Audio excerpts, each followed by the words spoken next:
Hey guys, good morning. Today's June 20th, 2024. This is the Uncommon News Channel, and today I'd like to briefly discuss some news that's been coming out of Cyprus. Now, just this morning we had the Secretary General of Hezbollah make very serious threats against Cyprus, and the accusation was that Cyprus was harboring Israeli soldiers, allowing them to train there on the island, and essentially agreeing to allow Israeli Air Force to use the island as an air base to attack Hezbollah.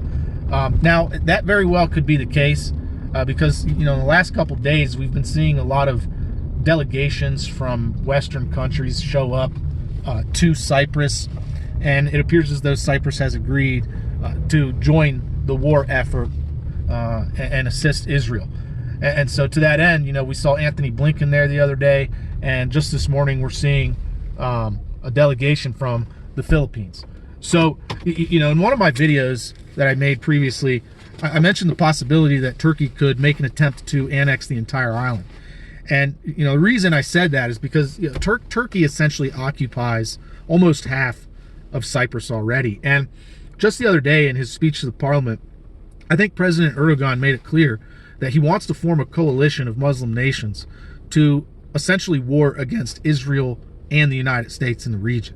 And to that end, there have recently been some reports that were published regarding Turkish drones in the hands of not only Hezbollah, but also Hamas. And so we're seeing Erdogan stay true to his word that he gave to the parliament the other day.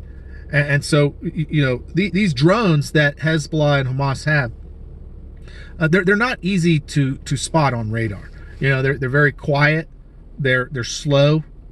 They don't have much of a heat signature because they're battery powered. And so because of all those factors, they can reach their target. They can reach their target, and they can take stuff out. So, when the Secretary General of Hezbollah gives warnings and threats to Cyprus, those threats are real. Those threats are real. They have the ability to do what they say, at least in my assessment. And so I think it's important for us to pay attention and watch what happens in Cyprus, because one of the things you got to keep in mind is that the maritime boundary of Cyprus has natural gas and oil very, very close to it, and the transport corridor to move that natural gas and oil would have to go through the maritime boundaries of Cyprus. And so whoever controls those maritime boundaries surrounding that island will be able to make a serious amount of money just due to the fact that the oil and natural gas out there in the Mediterranean is going to be transported through those boundaries. So this is a very coveted island. And so we need to watch very closely what happens there. This very well could be a new front opening up. Now, I've been talking about the possibility for this for a couple years. It's in a few of my videos, but just recently, this kind of thing surrounding Cyprus is starting to escalate. And so, anyways, guys, that's pretty much it. Got to keep our eyes on Cyprus. A lot of developments going on there.